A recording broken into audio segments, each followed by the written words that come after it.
Hello అండి, అందరూ నమస్కారం. ఎలా ఉన్నారు? నేనైతే చాలా బాగున్నాను. మీరు బాగున్నారు అనుకుంటున్నాను. ఇవాళ మనం ఫేస్ మీద కానీ లేదంటే హ్యాండ్స్ మీద కదా చిన్న బేబీ వేస్తుంది కదా, అది ఎలా రిమూవ్ చేసుకోవాలని వీడియోలో చూపిస్తాను. వీడియో ఎక్కడ స్కిప్ చేయకుండా ఫుల్గా చూడండి. వీడియోలోకి వెళ్ళిపోదామండి. వీడియోలోకి వెళ్ళిపోయే ముందు నేను గట్టు అనేది తీసుకున్నానండి.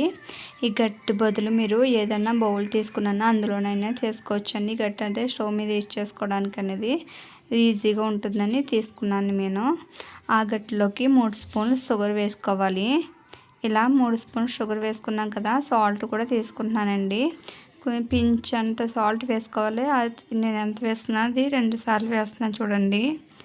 ఇలా 2 సార్లు వేసుకోవాలి. ఇది మన హెయిర్ అనేది రాకుండా గమ్మ రిమూవ్ అవ్వడానికి అనేది చాలా యూజ్ అవుతుంది. ఎక్కువ మాత్రం వేసుకోకూడదు, చూపించినంత వేసుకోవాలండి. నెక్స్ట్ ఇంగ్రీడియంట్ వచ్చేసి లెమన్ అండి. లెమన్ వాటర్ అనేది 1 స్పూన్ వేసుకోవాలి. ఇలా స్పూన్ వేసుకోవాలండి. స్పూన్ వేస్తే సరిపోద్ది, ఎక్కువ మాత్రం వేయొద్దు. తర్వాత వచ్చేసి వాటర్ వేసుకోవాలి. మన ఏ క్వాంటిటీ స్పూన్ తీసుకున్న ఆ స్పూన్ తోటి 1 స్పూన్ అనేది వాటర్ తీసుకోవాలండి. కంపల్సరీ వాటర్ తీసుకోవాలి, లేదంటే మనం హీట్ చేసినప్పుడు అది గట్టిగా అయిపోతుందండి. షుగర్ సిరప్ అనేది అది గట్టిగా అవ్వకూడదు. ఇలా ఒకసారి వాటర్లో కలుపుకొని స్టవ్ మీద పెట్టుకుందాము. చూస్తున్నారు కదా, నేను గరిటె అనేది ఎందుకు తీసుకున్నాను అనుకుంటున్నారు. ఈ విధంగా మనం హీట్ చేసుకోవడానికి అనేది ఈ గరిటె అనేది చాలా యూజ్ అవుతుందండి. ఈ విధంగా హీట్ చేసుకోవాలి. లో ఫ్లేమ్లో మంట అనేది లో ఫ్లేమ్లో పెట్టుకుని హీట్ చేసుకోవాలండి. హై ఫ్లేమ్లో మాత్రం పెట్టకూడదు. కలుపుకుంటా మనకి షుగర్ అనేది బాగా మెల్ట్ అయిపోవాలి. వాటర్లో అనేది అంతవరకు మనం మొత్తం మెల్ట్ చేసుకోవాలండి.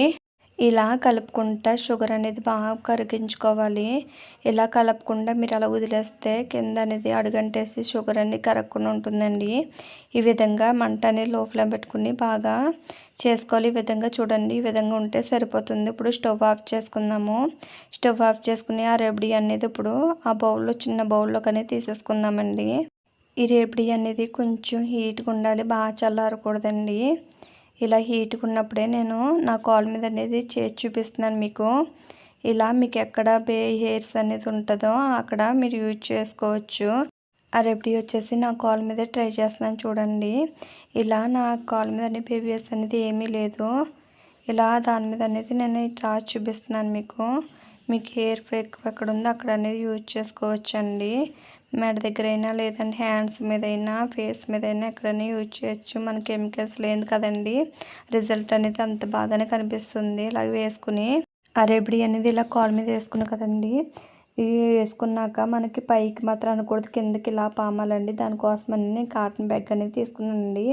మన సూపర్ మార్కెట్కి వెళ్ళినప్పుడు కాటన్ బాక్స్ అనేది ఇస్తారు కదండి, బ్యాగ్స్ అనేది అది ఈ విధంగా యూజ్ చేసుకోవచ్చు. ఇలాగ వేసుకుని మనకి ఇలాగా గట్టిగా లాగితే మనకి అందులో ఉన్న చిన్న బేబీ హెయిర్స్ అనేది ఏదైనా వచ్చేస్తుందండి.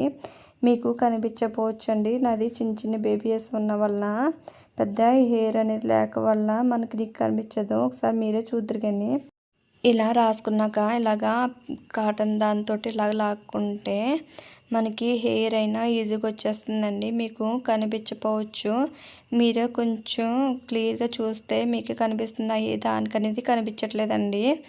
నాకు మాత్రం దాంట్లో ఉన్న బేబీ హెయిర్స్ కూడా వచ్చేసినాయి. మీరే చూస్తారు పై దానికి తేడా అనేది క్లియర్గా కనిపిస్తుంది కదండి. ఇలా మనం తీసుకున్నాక ఏదైనా వ్యాజ్లిన్ అయినా లేదంటే ఏదైనా లోషన్ ఉంటుంది కదండి, ఆ లోషన్ ఇలా రాసుకుంటే మనకి రియాక్షన్ లేకుండా దద్దులు అనేవి రాకుండా ఉంటాయండి. మనం హెయిర్ అనేది లాక్కుంటాం కదా, దాని మీద కొంచెం మంట అనేది ఉంటుంది. దానివల్ల మనకి రియాక్షన్ రాకుండా ఇలా లోషన్ ఏదో రాసుకుంటే చాలా రిలీఫ్గా ఉంటుందండి. ఈ విధంగా ఒకసారి ట్రై చేయండి.